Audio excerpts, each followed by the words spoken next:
দর্শক, এপ্রিলে জিম্বাবুয়ের বিপক্ষে টেস্ট সিরিজে বাংলাদেশের স্কোয়াড ঘোষণা, প্রথমবারের মতো জায়গায় পেলেন তানজিম হাসান সাকিব। এনে থেকে আজকের ভিডিও বিস্তারিত জানতে ভিডিওটি সম্পূর্ণ দেখার অনুরোধ রইল। দর্শক, চলতি এপ্রিল মাসে ঘরে মাঠে জিম্বাবুয়ের বিপক্ষে 2 ম্যাচের টেস্ট সিরিজ খেলবে বাংলাদেশ জাতীয় ক্রিকেট দল। এই সিরিজকে সামনে রেখে আজ মঙ্গলবার 8 এপ্রিল প্রথম টেস্টের জন্য দল ঘোষণা করেছে বাংলাদেশ ক্রিকেট বোর্ড বিসিবি।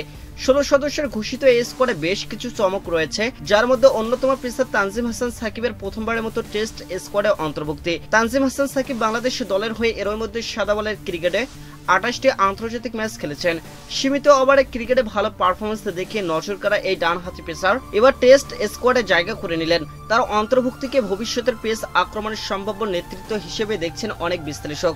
দর্শক, এদিকে স্কোয়াড থেকে বাদ পড়েছেন অভিজ্ঞ পেসার তাসকিন আহমেদ। তাসকিন আহমেদের না থাকাটা বাংলাদেশ দলের বোলিং আক্রমণের জন্য বড় ধাক্কা। বাঁ পায়ের গোড়ালি টেন্ডরের ইনজুরির কারণে পুরো সিরিজ থেকে ছিটকে গেছেন গতিকার এই তারকা। বিসিবির প্রধান চিকিৎসক ডাক্তার দেবাশিস চৌধুরী জানান, তাসকিন আহমেদ বর্তমানে পুনর্বাসন প্রক্রিয়ার মধ্যে রয়েছেন। ইনজুরির ধারণ বিবেচনায় তাকে এই সিরিজে বিশ্রামে রাখা হয়েছে। তাসকিনের অনুপস্থিতিতে পেস আক্রমণের দায়িত্ব নিতে হবে হাসান মাহমুদ, খালেদ আহমেদ ও নাহিদ রানা এবং নবাগত তানজিম হাসান সাকিবকে। দর্শক, প্রথম টেস্টটি শুরু হবে 20 এপ্রিল সিলেট আন্তর্জাতিক ক্রিকেট স্টেডিয়ামে। এই ভেন্যুতে প্রথমবারের মতো কোনো টেস্ট ম্যাচ আয়োজন করতে যাচ্ছে, ফলে স্থানীয় দর্শকদের মধ্যে উত্তেজনা তুঙ্গে।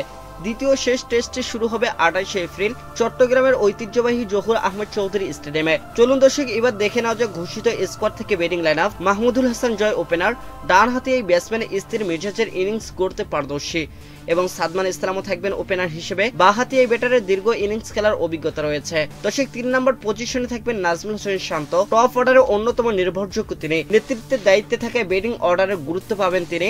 দর্শক, 4 নম্বর পজিশনে থাকবেন মইনুল হক, অভিজ্ঞ বাঁ হাতি ব্যাটার, টেস্ট ফরম্যাটে ভালো রেকর্ড তার। 5 নম্বরে থাকবেন মুশফিকুর রহিম, অভিজ্ঞ মিডল অর্ডার ব্যাটার। দর্শক, 6 নম্বরে থাকবেন মহিদুল ইসলাম অঙ্কন, 7 নম্বরে থাকবেন জাকির আলী অনেক, উইকেট কিপার ব্যাটার হিসেবে সম্ভাব্য প্রথম পছন্দ হতে পারে বাংলাদেশ টিম ম্যানেজমেন্টের। দর্শক, বোলিং বিভাগে মেহেদী হাসান মিরাজ, তাইজুল ইসলাম এবং খালেদ আহমেদ। তানজিম হাসান সাকিব 11 সদস্যের স্কোয়াডে অন্তর্ভুক্ত হতে পারেন। বিকল্প ক্রিকেটার হিসেবে থাকবেন জাকির হাসান, বিকল্প খেলোয়াড়। দর্শক, জাকির হাসান ওপেনার হিসেবে খেলতে পারেন। সাদমান বা জয়ের বিকল্প হিসেবে নাইম হাসান বাড়তি স্পিনার হিসেবে খেলতে পারেন। নাহিদ রানা, হাসান মাহমুদ বাড়তি পেস অপশন হতে পারে টাইগারদের।